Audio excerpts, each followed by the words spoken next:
Bhagavatam Grantaraj Ki Jai. Om Namo Bhagavate Vasudevaya. Om Namo Bhagavate Vasudevaya. Janma Yasa Yato Nivayat Itaratas Chartesu Avigyaswarat. Janma Yasayatam Vayaritaratas Chatesu Avigyaswarat. Tene Brahma Hridaya Adikavaye Muyanti Yatsurayaha. Tene Brahma Hridaya Adikavaye Munjanti Jasuraya. Tejo Varimadam Yata Vinimayo Yatra Trisargomisha. Tejo Varimrida Jata Vinimayo Jatra Trisargomrisya. Damna Svena Sada Nirasta Kuhakam Satyam Param Dimahi. Damna Svena Sada Nirasta Kuhakam Satyam Param Dimahi. O my Lord Shri Krishna, son of Vasudeva. O my Lord Shri Krishna, son of Vasudeva. O all-pervading personality Godhead. O all-pervading personality of Godhead. I offer my respectful obeisances unto you. I offer my respectful obeisances unto you. I meditate upon Lord Shri Krishna because he is the absolute truth. I meditate upon Lord Shri Krishna because he is the absolute truth. And the primeval cause of all causes. And the primeval cause of all causes. The creation, sustenance, and destruction of manifested universes. With the creation, sustenance, and destruction of the manifested universe. He is directly and indirectly conscious of all manifestations. He is directly and indirectly conscious of all manifestations. And he is independent because there's no other cause behind him. And he is independent because there's no other cause beyond him. It is he only who first imparted the Vedic knowledge unto the heart of Brahmaji. It is he only who first imparted the Vedic knowledge unto the heart of Brahmaji. The original living being. The original living being. By him, even the great sages and demigods are placed into illusion. By him, even the great sages and demigods are placed As into one is illusion. bewildered by the illusory representation. As one is bewildered by the illusory representation. Of water seen on fire or land seen on water. Of water seen the fire, or land seen the water. Only because of him do the material universes.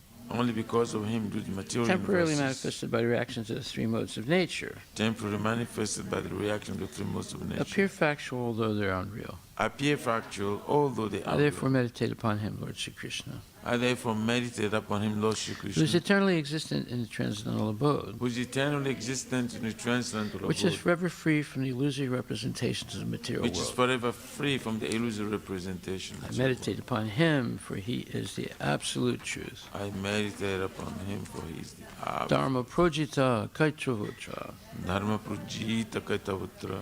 Paramo nimatsaranam satam. Paramo Nirmasaranam Satam. Vedyam vastavam atra vastu. Vedyam Vastavamastava. Shivadam tapa trayon mulanam. Shivadam Tapo Trayamlanam. Srimad Bhagavate Mahamuni Krite. Srimad Bhagavate Mahamuni. Kim Vaparir Ishwaraha. Kim Vaparir Sadyo Hridi Avarudhyate Tra. Sadya Rudya Varidya Kriti Bihi Sususubhistakshanat. Kriti Bhi Shishushavistatkana. Completely reject all religious activities which are materially motivated. Completely rejecting all religious activity which are This material. Bhagavata Purana propounds the highest truth, This Bhagavat Puran propounds the high truth, which is understandable by those devotees who are fully pure in heart. which is understandable by those devotees as fully pure in The heart. highest truth is reality distinguished from illusion for the welfare of all.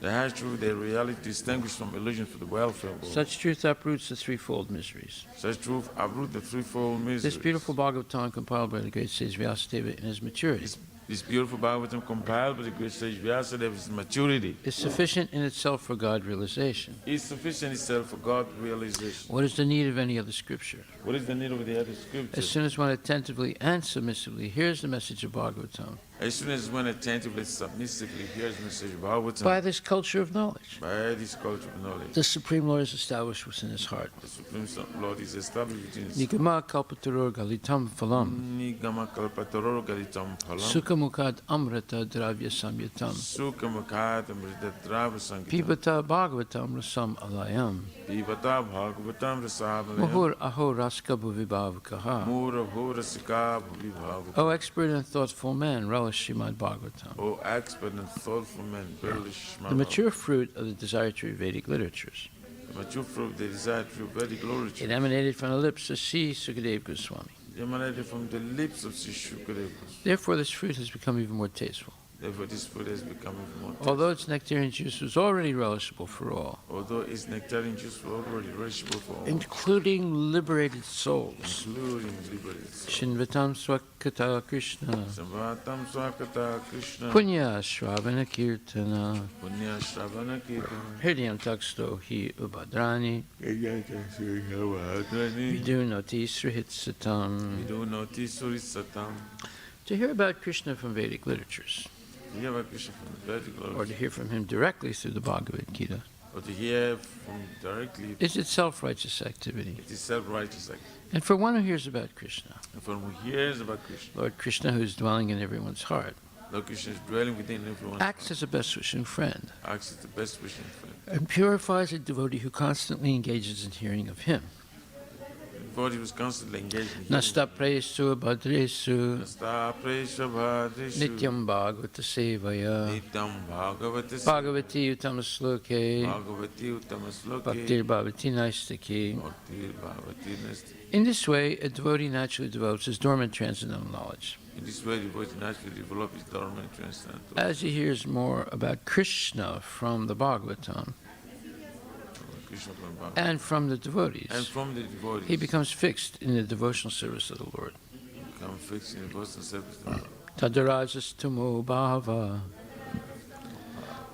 kamalobhadayaschaye cheta itaranavidam stitvam sattve prasiditi. Siddham Sarve Prasida. By development of devotional service, By development of devotional service, one becomes freed from the modes of passion and ignorance. one becomes freed from the modes of passion and ignorance, And thus, material lust and avarice are diminished. and thus material lust and avarice are Evam diminished. prasana manaso So, Prasana Manas, bhagavat bhakti yogata bhagavat tattva vijnanam Bhagavat Tattva Vijnana, mukta sangasya jayate.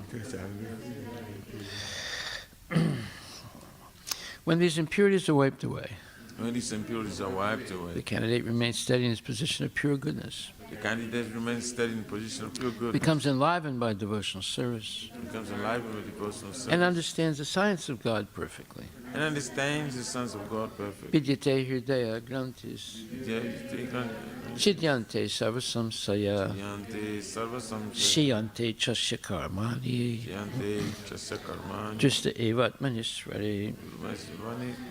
Thus, Bhakti Yoga severs the hard knot of material affection Thus, Bhakti Yoga serves the heart of the material and enables one to come at once to the stage of a samsayam samagram, and never wants to come in stage of a Samakam. understanding of the supreme absolute truth personality of Godhead. Understanding the supreme absolute true personality. Therefore, only by hearing from Krishna or from his devotee in Krishna consciousness can one understand the science of Krishna. So today we're going to go over again yesterday's verse because a lot of very important psychological points made by Prabhupada.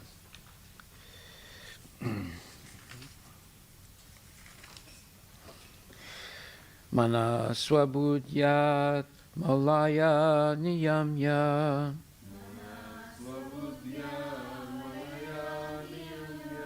Shetraga etam niyayetam atmani Kitra etam ninayetam admani. Atmanam atman avarudyadiro Admanam atma Nyavarudhyadiro. Labdo pasantir virameta krityat. Labdho pasanti virameta krityat. Translation. Thereafter, the yogi should merge his mind by his unalloyed intelligence into the living entity, and then merge the living entity into the super self.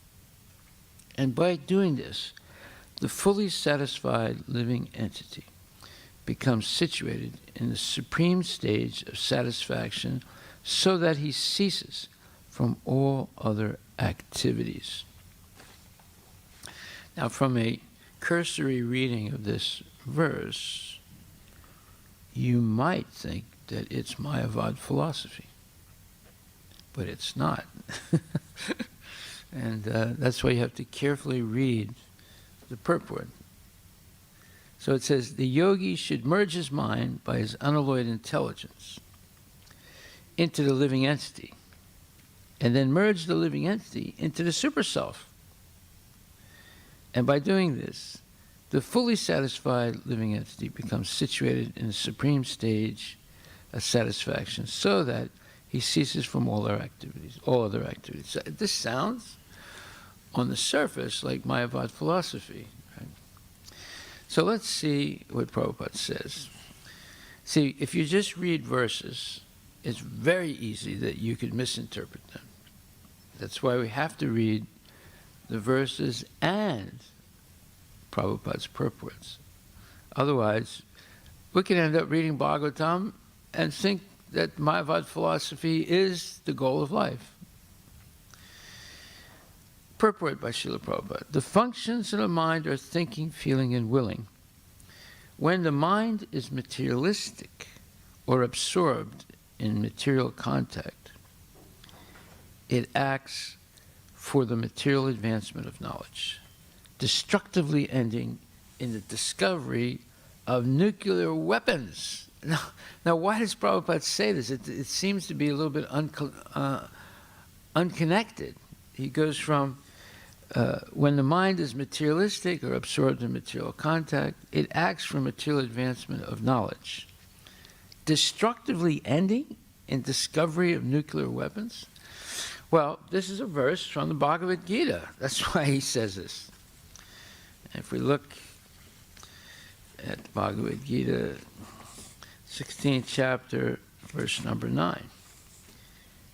Etam dristim avastabhya nastat mano lipabudaya prabhavantyukra karmanam shayaya jagato hitaha.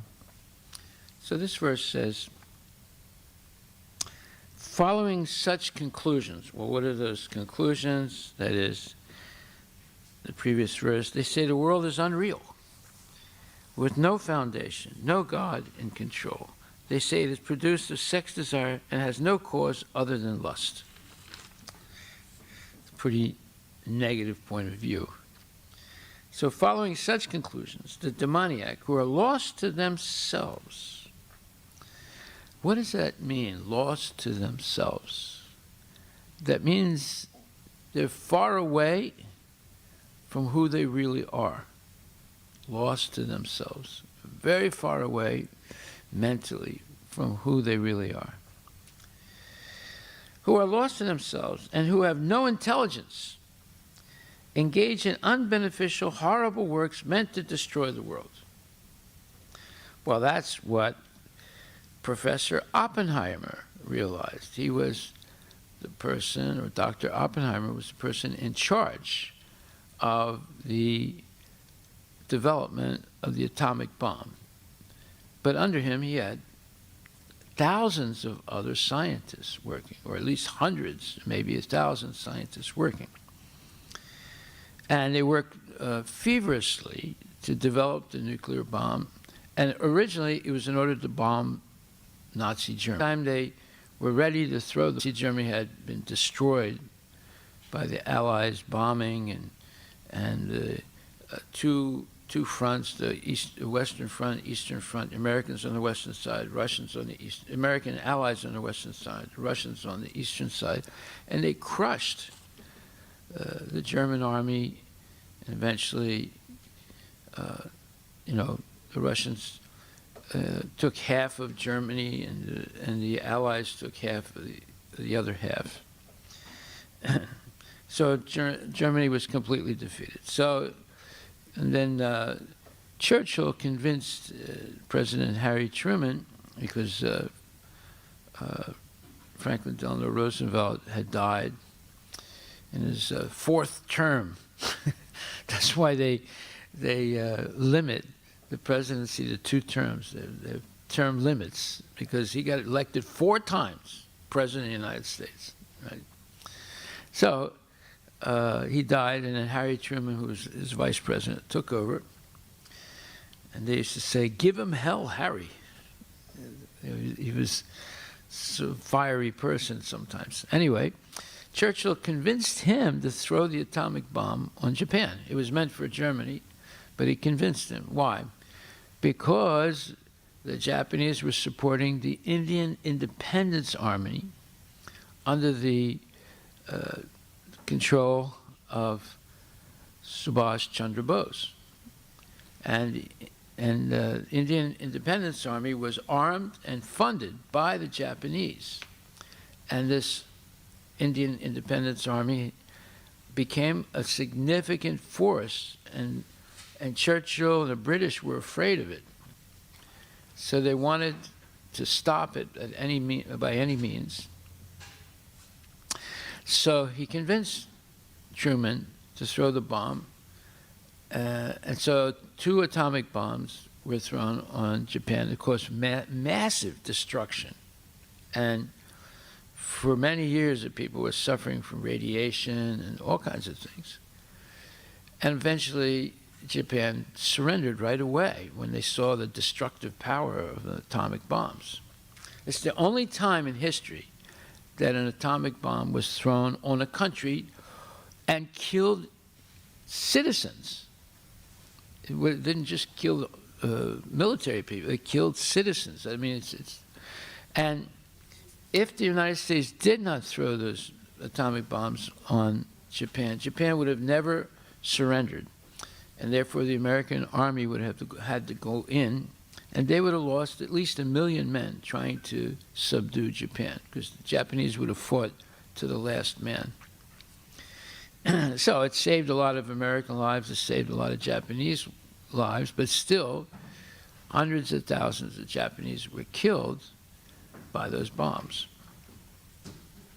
Okay, so following such conclusions, the demoniac who are lost in themselves and who have no intelligence engage in unbeneficial, horrible works meant to destroy the world. And in the purport, Prabhupada says, the demoniac are engaged in activities that will lead the world to destruction.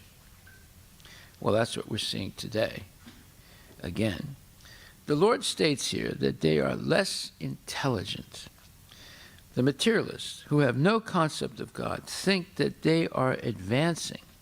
Yeah, they're always saying, science is advancing, science is advancing, science is advancing.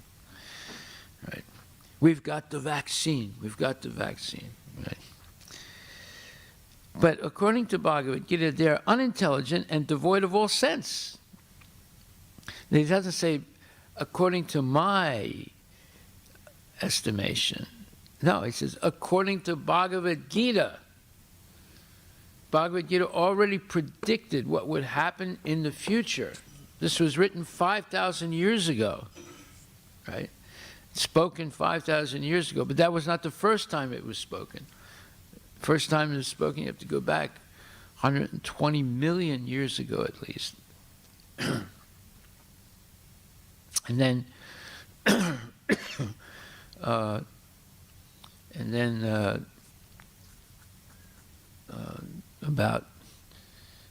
it was spoken first to Vivaswan by Krishna, and then it was spoken to Manu, Satyavata Manu, and then it was spoken to Maharaj Ikshvaku, the first earthly king in the solar dynasty. And then it was spoken again to Arjuna 5,000 years ago. So Bhagavad Gita has a long history, much longer than any other book in the history of the world. Even a book that's 5,000 years ago, there's no other book that's 5,000 years old. The Lord states that they are less intelligent.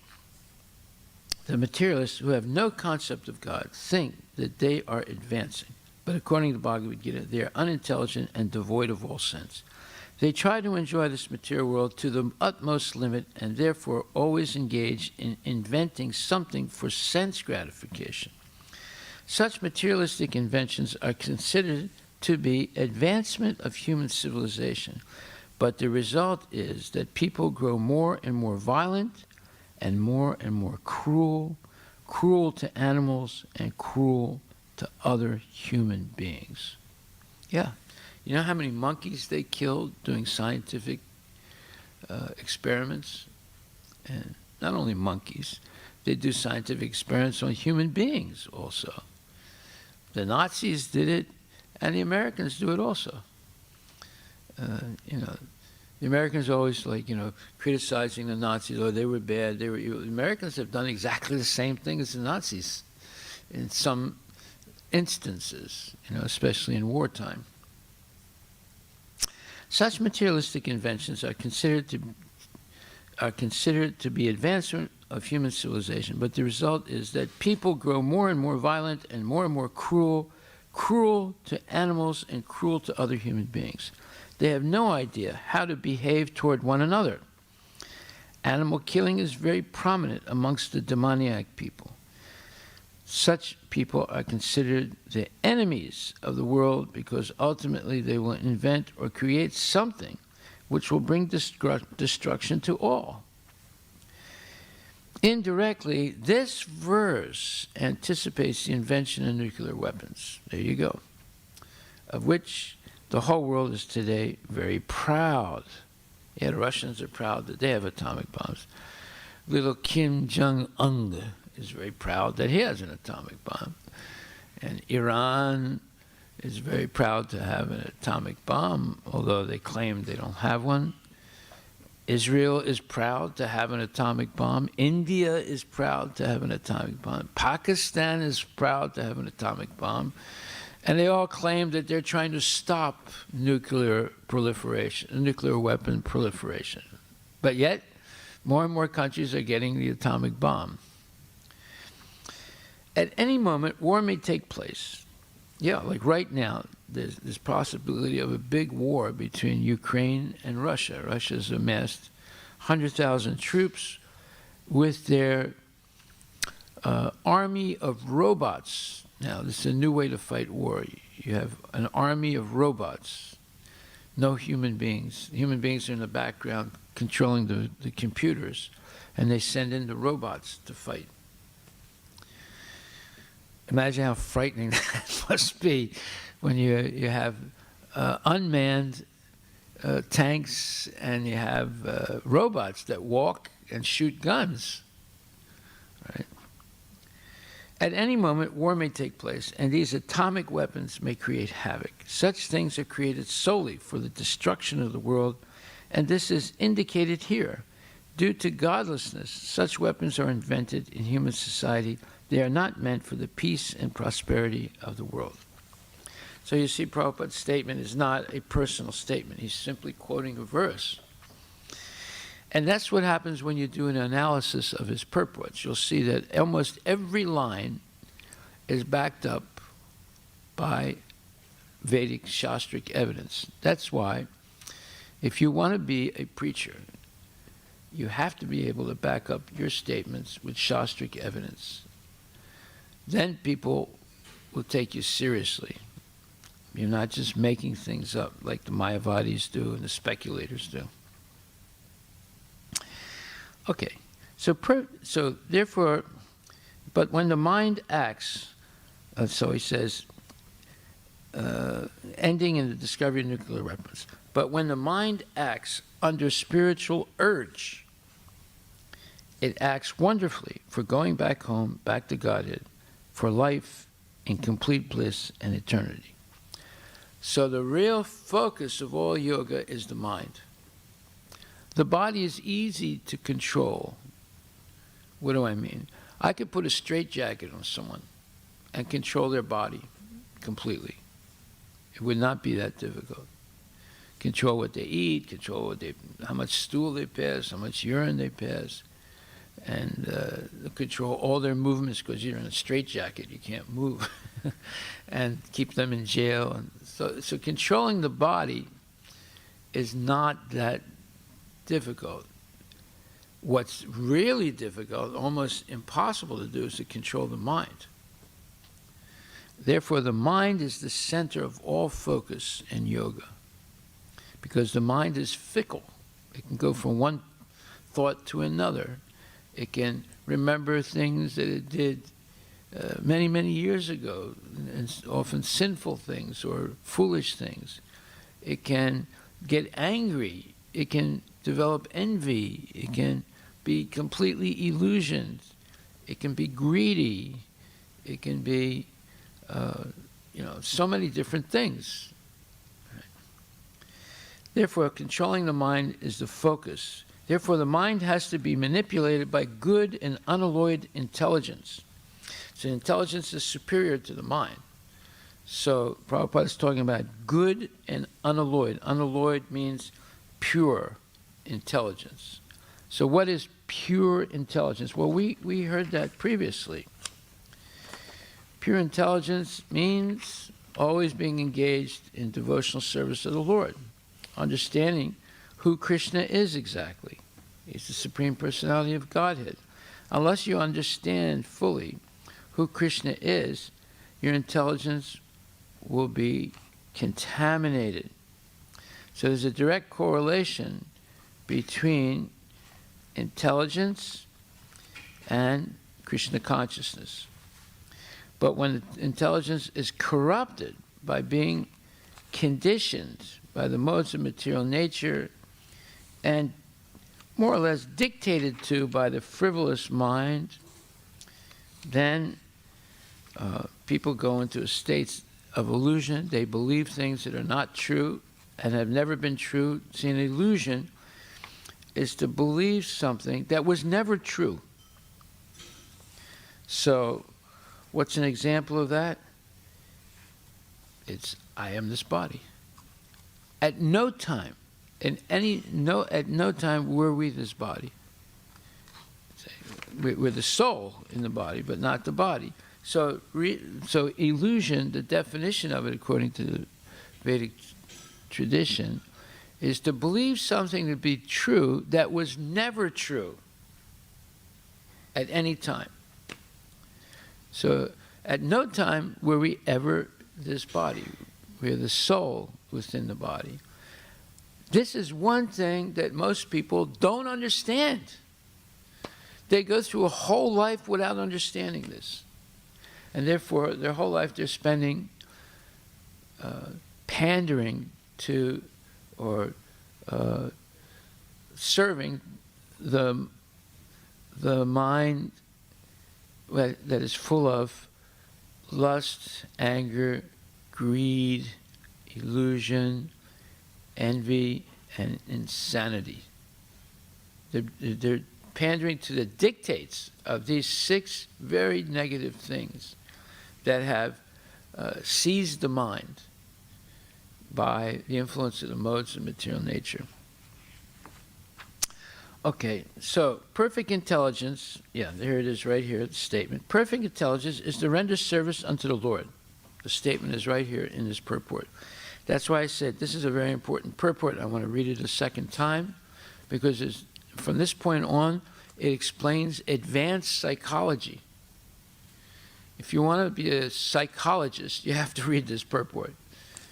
And in one short purport, this purport is one paragraph, Prabhupada explains the basis of advanced psychology. So the mind has to be manipulated by good and unalloyed intelligence. So the example given is that of a chariot. Now, the chariot is driven by 5 horses. What are those horses? They represent the 5 senses: eyes, ears, nose, tongue, skin.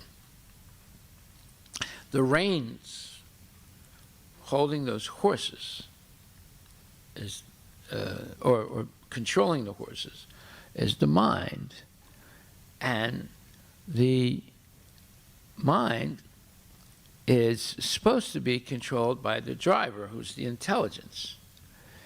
And in the back seat is the soul. Right? So there's this passenger. The passenger is the soul. The intelligence is the driver. The mind are the reins that are holding on, that are connected to the 5 horses, who are the 5 senses. The mind is the 6th sense. But the intelligence is supposed to be the driver, and the owner of the whole chariot is the soul, who is the witness of what's happening. Now, when the intelligence is corrupted by the mind, how do we know that? This is explained in the 6th chapter of Bhagavad Gita, where it says, the 6th chapter, verse, I think it's verse number 5. The word Atma in this verse, Udarad Atmanatmanam Natmanam Avasadayet Atmaiva hi Atmano Bandur Atmaiva Ripur Atmana. How many times do they mention the word Atma in this verse? 1, 2, 3, 4, 5, 6, 7 times in this verse the word Atma is mentioned. And this verse says, one must deliver himself with the help of his mind and not degrade himself. The mind is the friend of the conditioned soul and his enemy as well. And the purport, Prabhupada says, the word Atma denotes body, mind, and soul. So Atma can refer to these 3 things, the body, the mind, and the soul, depending upon different circumstances. Now, what is a circumstance? Okay. A circumstance is a condition connected with an action. Okay. So, depending on different circumstances, the word Atma in Sanskrit can refer either to the body, the mind, or the soul. So here we see, this is called context. You not only learn the Sanskrit alphabet, you not only learn Sanskrit grammar, you have to also understand Sanskrit context. So the context in which a word is used can have a different meaning according to the circumstances or the context in which it's used. So in this case, in this verse, although Atma is mentioned 7 times in the verse, it's referring, it says, in the yoga system, the mind and the conditioned soul are especially important.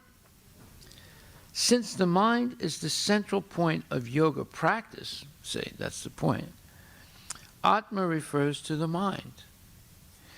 This is the purpose of the yoga system, is to control the mind and to draw it away from attachment to sense objects. So we read the other day, we looked up on the internet and looked at what the karmis consider yoga to be, right? What did they say yoga is? It's a Hindu practice, right? There's nothing Hindu about yoga, although people associate it. Yeah, so what is it? The Hindu spiritual and ascetic discipline, a part of which includes breath control, simple meditation, and adoption of specific bodily postures, and is widely practiced for health and relaxation. So, did it mention mind control? No, it mentioned breath control. It's completely misleading. The whole definition is completely misleading. What does it say here? Since the mind is the central point of yoga practice, it's not the breath control, right? Atma refers here to the mind. The purpose of the yoga system is to control the mind, not just control the breath control, and to draw it away from attachment to sense objects. This is real yoga.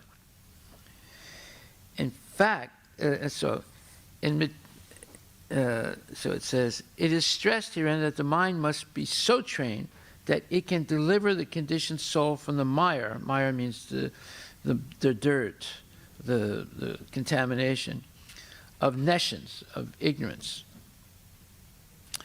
In material existence, one is subjected to the influence of the mind and the senses. In fact, the pure soul is entangled in the material world because the mind is involved with the false ego, which desires to lord it over material nature. You notice the intelligence is not mentioned there because the mind circumvents the intelligence or supersedes the intelligence, corrupts it, so that the intelligence is just a is now inferior to the mind, where it should be the opposite. The intelligence should be superior to the mind. And therefore the mind connects to the false ego, and therefore every decision a person makes will be wrong. In fact, the pure soul is entangled in the material world because the mind is involved with the false ego. See, intelligence is superior to the mind. The mind, what does the mind do? It receives the impressions of the five senses and quickly makes a decision not based on intelligence, but based on feelings. So, when one is not directed by intelligence, the mind is making quick decisions. I like this, I don't like this, not based on Shastra, not based on real discrimination. You know, the intelligence discriminates right from wrong, good from bad, beneficial, unbeneficial, etc. But the mind, when it's in control, will make quick decisions based on feelings, based on the particular influence at the particular time that it sees something. So there's no solid basis for decision making. It's fluctuating all the time, right? So you can see a person who has a weak mind, they're always changing their mind. One minute they like somebody, next minute they don't like. One minute they want to take care of their children, next minute they don't want to take care of their children. One minute they like their husband, next minute they hate their husband. One minute husband likes the wife, next minute he hates the wife. Back and forth, the mind is always flickering. It's chanchal, right? Because it's not being controlled by the intelligence anymore. It's being controlled now completely by the false ego. In fact, the pure soul is entangled in the material world because the mind is involved with the false ego, which desires to lord it over the material nature. Therefore, the mind should be trained so that it will not be attracted by the glitter of material nature. Ah, what's the glitter of material nature? Las Vegas. Yeah. Broadway in New York. Disneyland, right? A casino. A brothel. These things are very attractive. They glitter. You know, just like our deities glitter because we get clothing with jewelry, you know, on them, and then it reflects the light. So, but that's to attract attention to the deity, right? But you can see, like, when a priest gets dressed up to do the liturgy, they get dressed up in like deity clothes. See, that's the difference between Christianity and a Vedic tradition. We dress the deities in beautiful clothes. Because they don't have deities in Christianity, they dress the priest like a deity. Say, I mean, it takes time to figure out all these things, right? And but now it gets even worse. Now they dress women like deities. And now, because men are becoming feminized, they're starting to dress men like deities, right? So you see how everything is changing. It went from dressing the deity to dressing the priest to dressing women to dressing men like deities. So they are also agents of Maya now, glittering, you see. Therefore, the mind should be trained so that it will not be attracted by the glitter of material nature. And in this way, the conditioned soul may be saved. So when people stop looking at the revealing dresses and jewelry and perfume and stockings and high heels and blah, blah, blah, all these things, the lipstick, the earrings, the rings, the necklaces, all these things worn by women and men today. Men are also wearing those things today, right? And stop being attracted to this thing, or attracted to the lights on Broadway, or the lights in Las Vegas, or the lights and the play characters in Disneyland, right? When they stop being attracted to these things, and in this way the conditioned soul may be saved. That means that when you're attracted to these things, you're lost. And you're going to take birth and rebirth and rebirth and rebirth. One should not degrade oneself by attraction to sense objects. The more one is attracted by sense objects, the more one becomes entangled in material existence. This is a law of nature. This is a law of nature. The more one is attracted by sense objects, that includes telephones, cars, houses, clothes, perfumes, jewelry, cosmetics. The list is unlimited today. All, more or less, all unnecessary things. I don't know if you've ever read, but Prabhupada considers mascara and lipstick to be nonsense. Right? He makes. I'll find this quote where he says these are nonsense things, because it just tries to make people falsely attractive, whereas real attractiveness is a person who's kind, self-control, competent, merciful, gentle. Those are things that are attractive. Those are things that should attract people. But no, people become attracted by jewelry, lipstick, mascara, makeup, and also plastic surgery, Botox, all these things, hair colors, this color, that color. They have face color, hair color, eyeshadow, this thing, that thing. You know, you go down the list of all these things, and it's actually hiding the real beauty of the person, which should be compassion, affection, self-control, and so forth. Those are the real beautiful things about a person, right? So therefore, a person who's physically ugly may be very attractive because of the of transcendental qualities, right? And that's a story. It's called Quasimodo. It's a famous story of a hunchback, very ugly-looking person who fell in love with a very beautiful woman and saved her from being hanged. She was going to be hanged on the square in front of the Notre Dame Church in Paris. Right? This is a book. And he saves her, and he takes her up to the bell tower where he lives. He lives in the bell tower of the church, Notre Dame. And at first, she's frightened. Well, she was frightened because she was going to be hanged. They had her on the gallows. But he comes down and saves her and takes her up, and everyone's afraid of him, so they won't go after him, you know. And then she falls in love with him because she sees, although he's so ugly, at first she can't even look at him, he's so ugly. But then he's so kind to her that she falls in love with him because she saw his qualities. He was actually a very ugly person, but actually was a very good person. So when you take away the lipstick, the jewelry, the cosmetics, the perfumes, the cars, the cell phones, all these things, what do you have?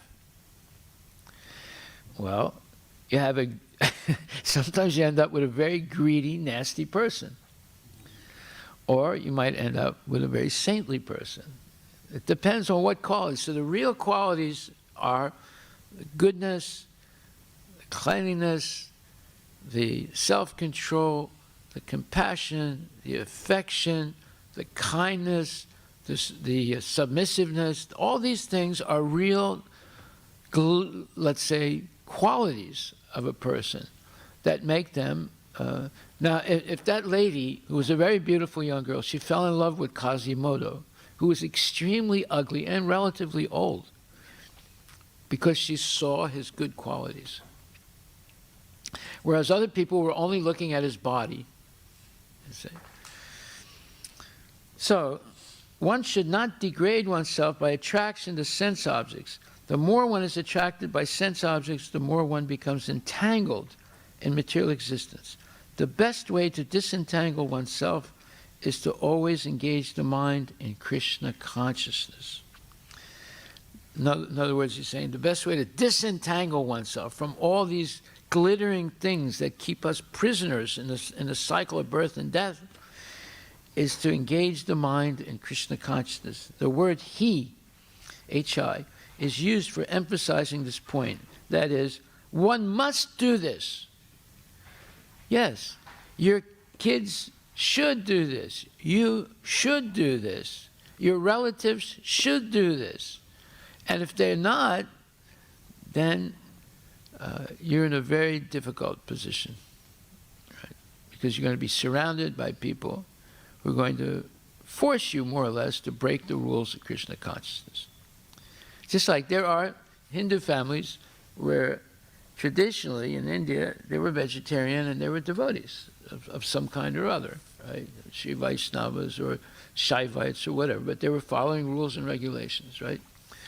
Then the kids grew up, educated in mundane schools, Christian schools, Hindi schools, or madrasa schools, or whatever, or Mayavadi schools. You got all kinds of schools in India. And then they come to America, and when their parents visit them, they follow some rules.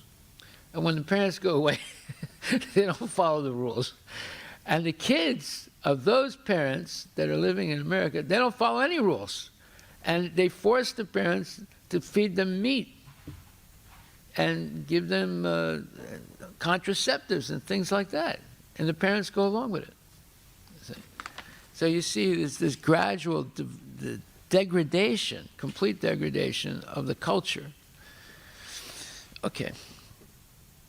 It's not only the Vaishnavas, it's also, the Mayavadis, it's also this one, that one, that there's this constant degradation of the culture. So the word he is used for emphasizing this point, that one must do this.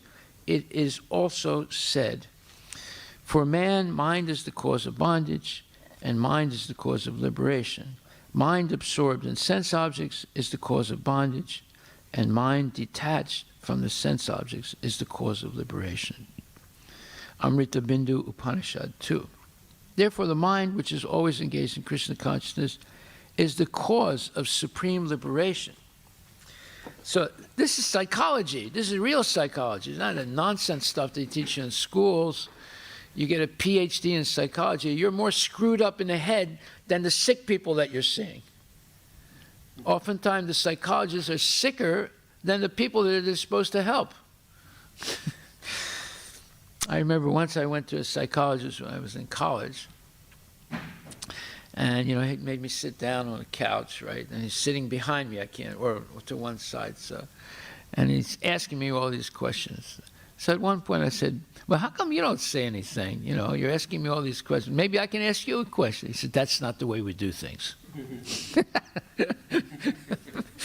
So they're following Freudian psychology and techniques. And that is, Freud wanted the psychologist to ask questions and go back even to childhood to see what things happened in the childhood of the person that is influencing them today. So according to Freud, everyone has what's called the Oedipus complex. It's all nonsense. It's all made up junk. The Oedipus was a Greek who, by ignorance, fell in love with his mother and married her and had children with his mother. It's a long story. I'm not going to tell it now. So Freud reads this, right? It's part of Greek mythology, and he makes up this whole psychoanalytical system based on the Oedipus complex. In other words, he's saying that children actually have sexual desires for their parents. It's complete nonsense. There's no basis to it. It's something he made up, right? But everybody studies that and uses that, not everybody, but most see, there's psychiatrists and psychologists. The psychologists are the craziest ones because they're following mostly Freudian psychology, right? There is also a high suicide rate. Say it here. Say it. This is a Interestingly, there is a very high suicide rate among the psychologists. But I'm telling you, they're more screwed up than Yeah, that's the right. patients that they see. 30% of them have felt suicidal. This is according to some stats. And then about 4% of them actually made an attempt. Yeah. So whenever someone says to you, you should send your kid to a psychologist, beware of that advice. And it happens a lot. So when they don't want, when you say no, then they say, well, at least you should give him Ritalin. Ritalin is a psychological, is a mind-altering drug, right? And many kids have committed suicide by taking Ritalin and other mind-altering drugs like that. Okay. Yeah, like for example, the frequent thing people say is, "Oh, your child has deficit mental syndrome." In other words, your child can't concentrate. the ADHD, Yeah. attention deficiency. Yeah, attention deficit syndrome. And what do? They said, you should give him this drug. As if, like Hari, when he was younger, his teachers said that he had attention deficit syndrome and that he should take Ritalin. And they asked me, his father and mother asked me about it. I said, don't do it. Don't do it. He'll grow out of it, you know. And his father also said, he'll grow out of it. You know, and look, he did grow out of it, right? He's a very, very stable boy. Right?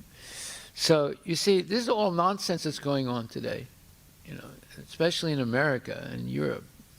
They regularly give these drugs to kids, and it ruins their life. Okay, okay, next.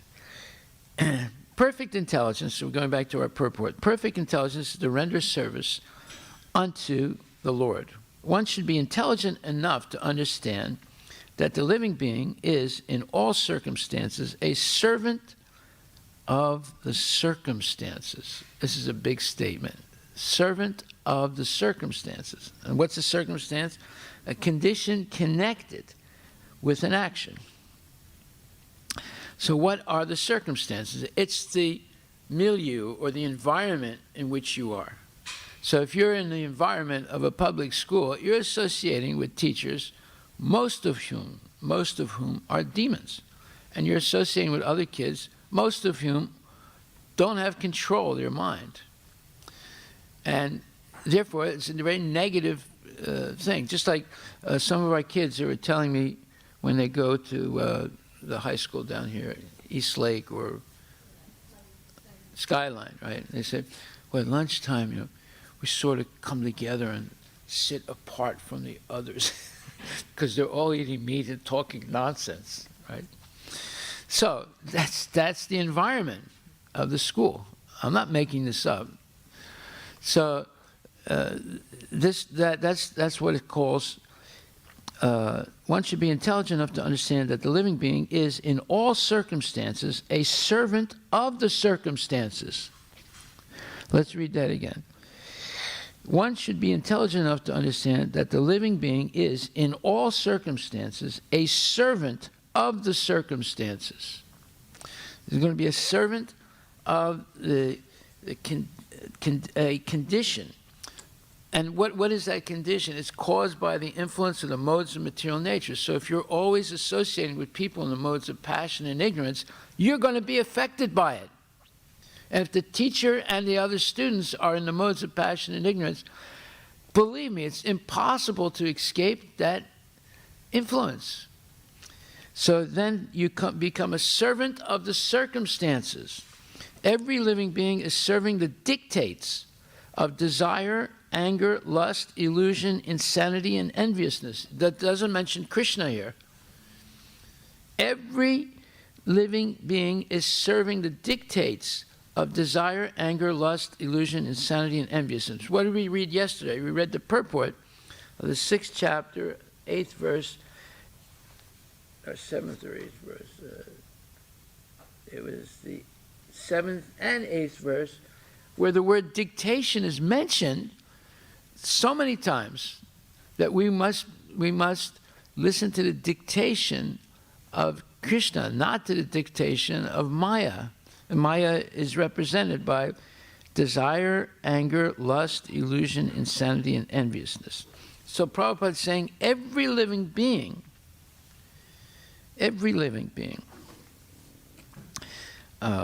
is under the influence of these very negative emotions.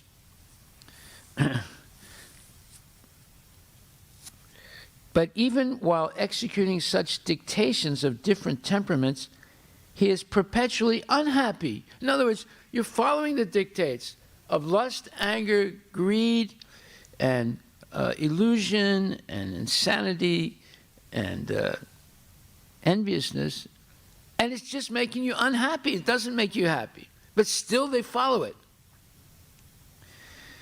When one actually feels this and turns his intelligence to inquiring about it from the right sources, about it, what is the it? It means, why am I unhappy?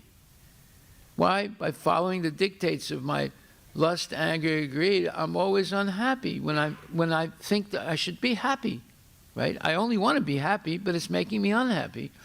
So when one actually feels this, that he's always unhappy following the dictates of these false gurus, and turns his intelligence to inquiring about it from the right sources, he gets information of the transcendental loving service of the Lord. Instead of serving materially for the above-mentioned different humors of the body. See, Prabhupada is very poetic here. He's talking about, in all circumstances, one is a servant of the circumstances. One's living under the dictates of desire, anger, lust, illusion, insanity, and enviousness. And following such dictations of different temperaments, he's perpetually unhappy. And then instead of serving materially, so it says,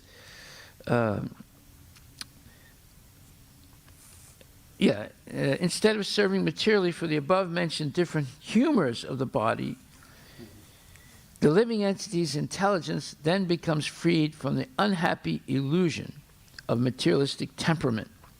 So he's using these words that we don't usually use: temperament, circumstance, humors, servant of the circumstances. Do you ever use those words?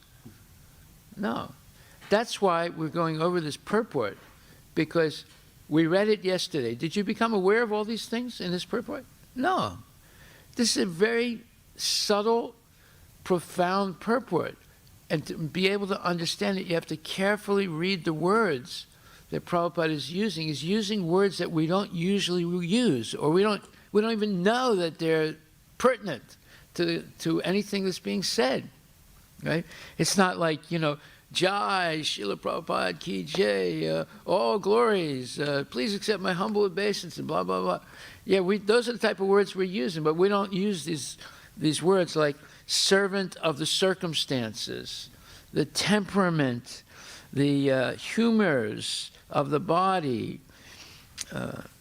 Okay, so the living entity's intelligence then becomes freed from the unhappy illusion of materialistic temperament, and thus, by unalloyed intelligence, the mind is brought into the service of the Lord. Prabhupada has very carefully chosen these words, and he's made that point, that when he's writing his purports, he needs absolute quiet and nobody disturbing him, because he's got to choose the right words. See? And because he's translating from one language to another very complicated concepts. And many of those concepts don't have equivalents in the English language or in the English culture. Right? So he has to carefully choose the words, and when there's no word, he has to make one up, like fruitive. Okay? The Lord and his service are identical. One second. And thus by another, the mind is brought into the service of the Lord. The Lord and his service. Now this is a new point. He's saying Krishna and devotional service to Krishna are identical. This is a definition. This is something we don't realize normally. That there's no difference between Krishna and a devotional service for Krishna. Are identical. Being on the absolute plane. For the karmis, for the materialists, for the empiricists, there's no such thing as an absolute plane. Everything is relative.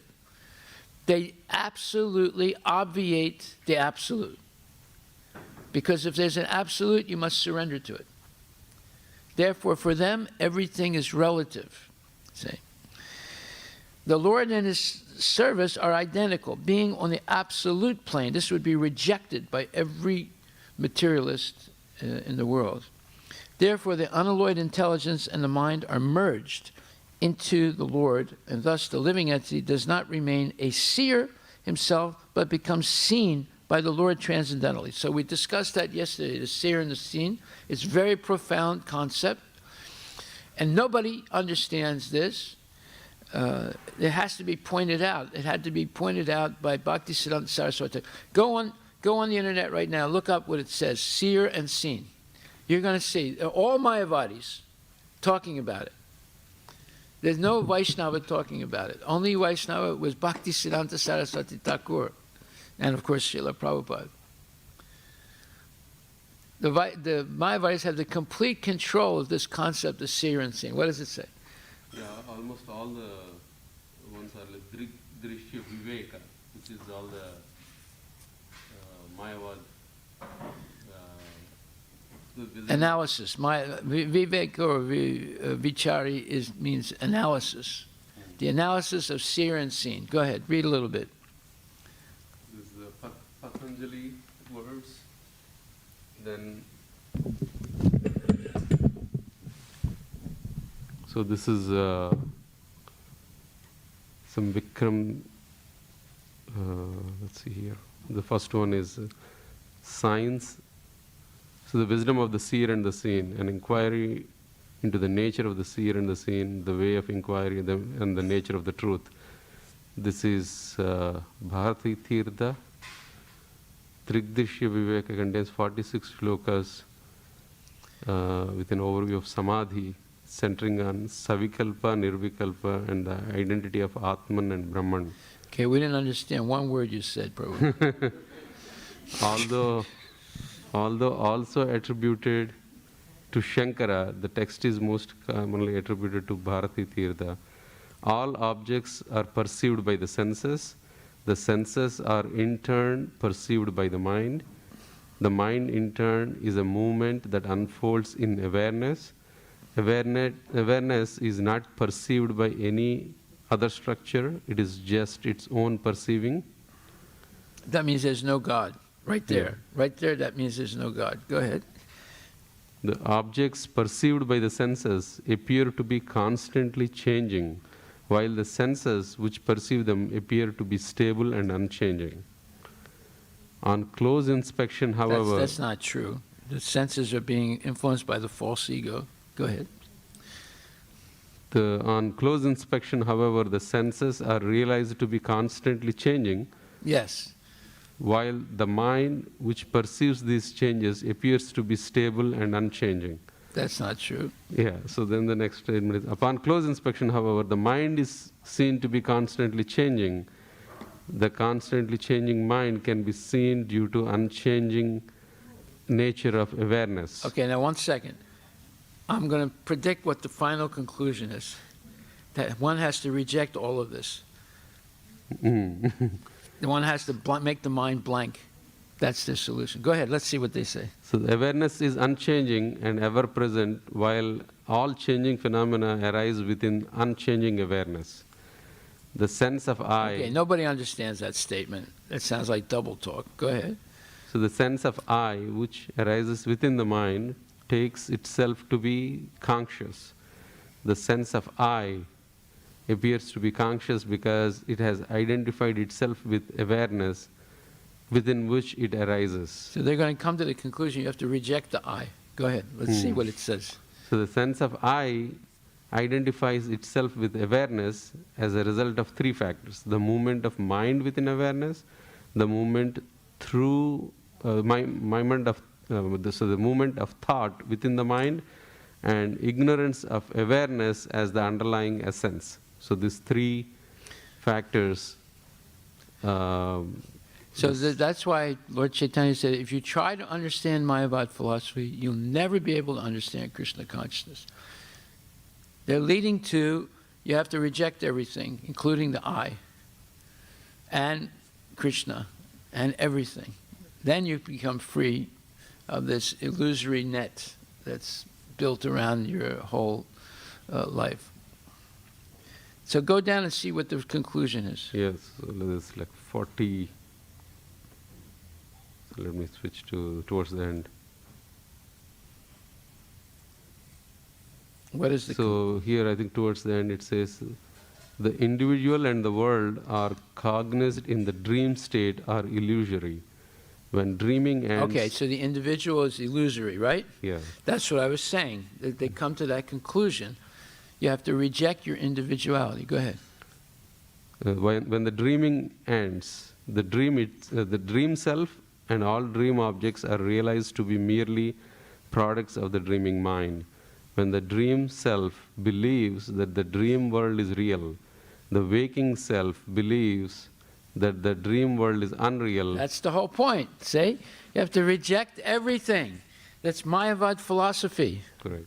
So, you see how, and you don't have to hear all the blah, blah, blah. You just come to the conclusion.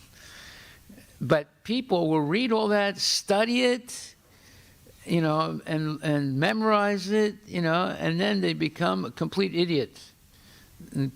And that's why I'm saying the psychologists are crazier than the people that they're seeing. And Mayavad philosophy is at the basis of all that nonsense. This is all psychological blah, blah. Yeah, right? Whereas this purport is the truth. Okay, let's stop right there. All glory to Prabhupada Ki Jai.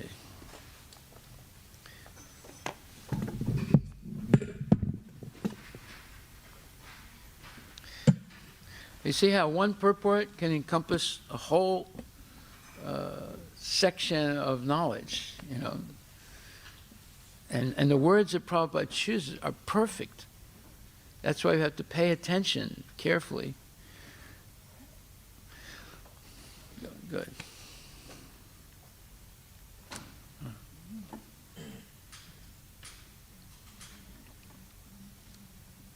Jai Prabhupada, Prabhupada, Shiva Prabhupada. Jaya Prabhupada, Jaya Prabhupada, Jaya Prabhupada, Jaya Jai Jai Prabhupada, Prabhupada, Prabhupada, Jai Jai Prabhupada, Jai Jai Prabhupada, Prabhupada, Prabhupada, Jaya Jaya Prabhupada.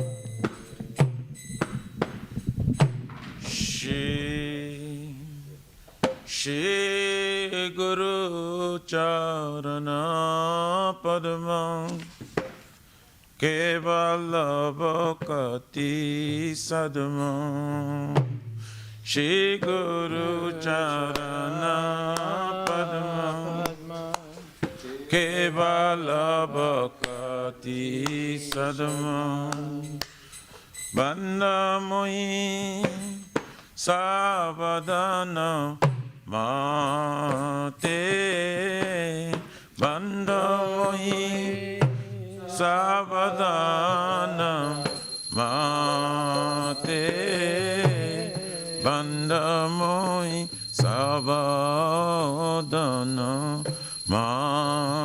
Mate Banda Mohi Sabadana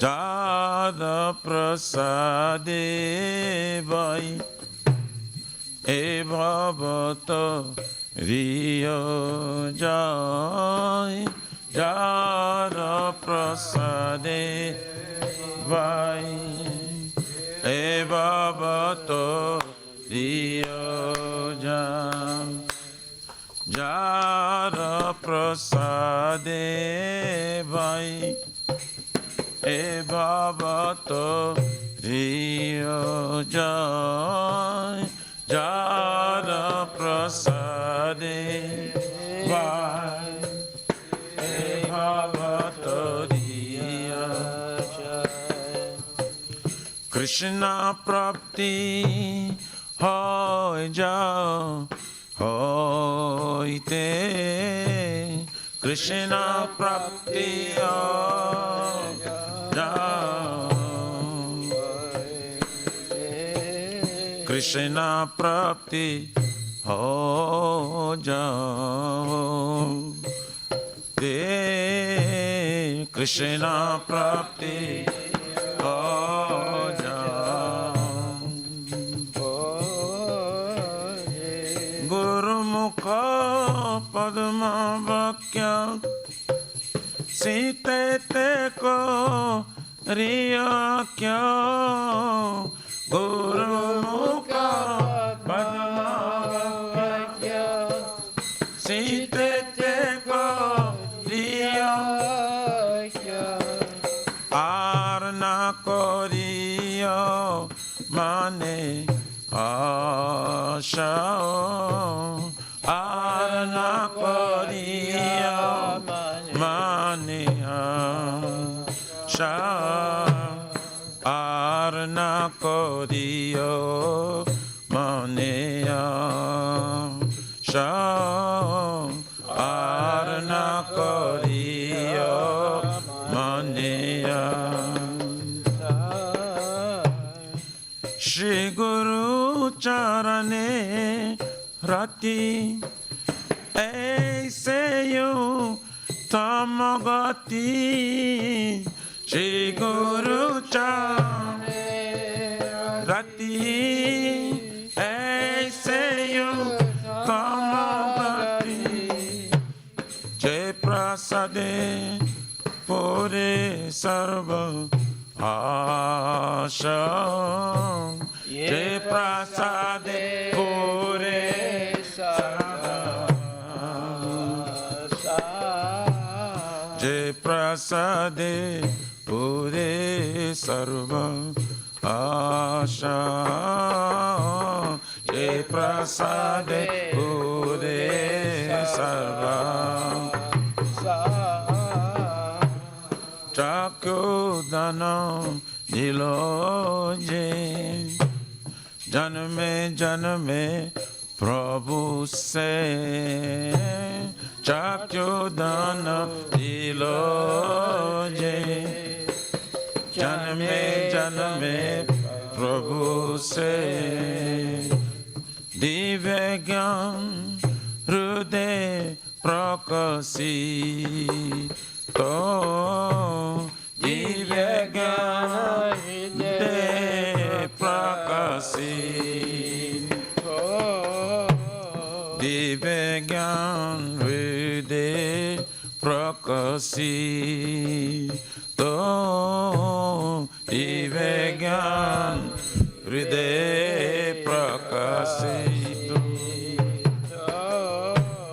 Prema Bhakti Jaite Abhidave Nasa Jate Prema Bhakti Jaite Abhidave Nasa Jate Prema Bhakti Hoite Abhidave Nasa Jate Prema Bhakti Hoite Abhidave Nasa Jate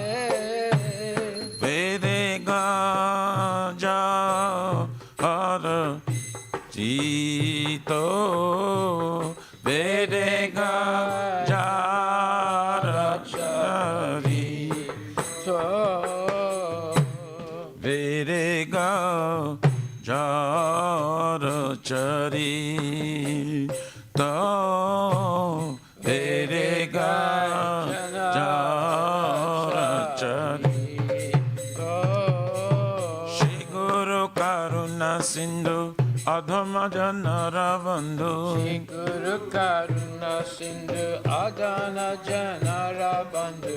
Shri Guru Karuna Sindhu Adhama Janara Bandhu. Shri Guru Karuna Sindhu Adhana Janara Bandhu. Lokanath Lokera Jivana.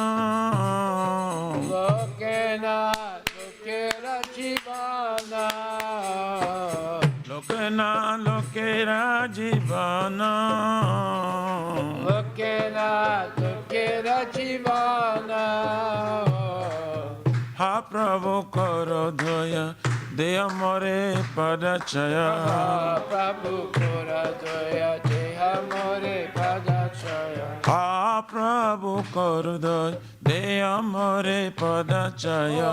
Ha Prabhu Kora Daya Deha More Padachaya. Ebe Asa Gusutri Bhuvana. Ebe Asa Gusutri Bhuvana. Ebe Asa Gusutri Bhuvana.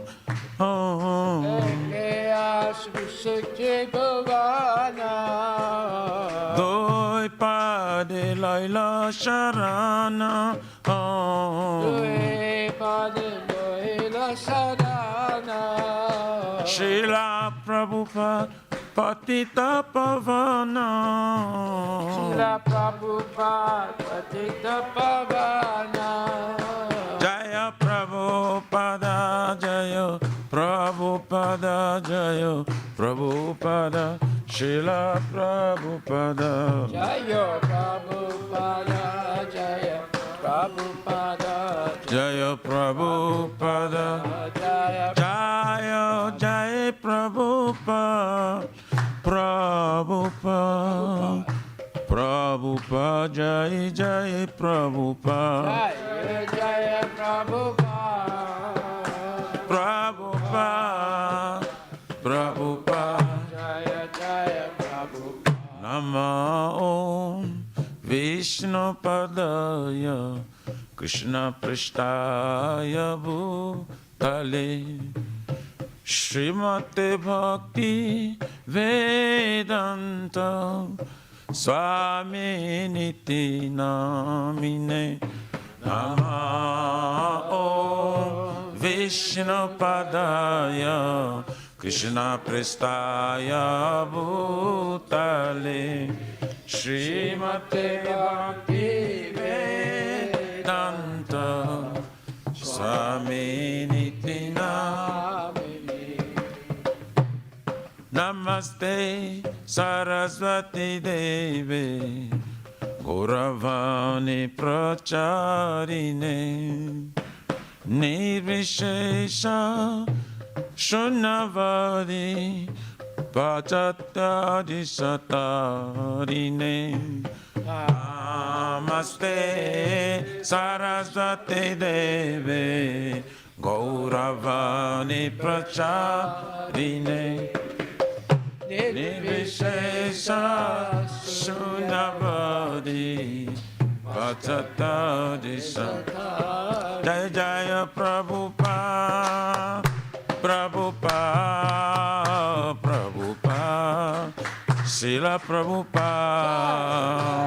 Prabhupada Prabhupada Jaya Prabhupada Jaya Jaya Prabhupada. Hare Krishna Krishna Krishna Hare Hare Hare Ram Ram Ram Hare Hare. Hare Krishna Krishna Krishna Hare Hare Hare Ram Nitai Gaura Haribo Haribo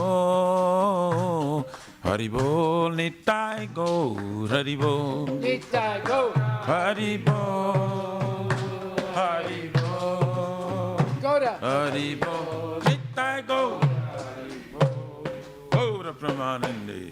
Gaura Premanande. Please. Swayam Vishnu Pahasana, Mansa Parvati Chasi, Saraswati, Shimaya, Divine Graces.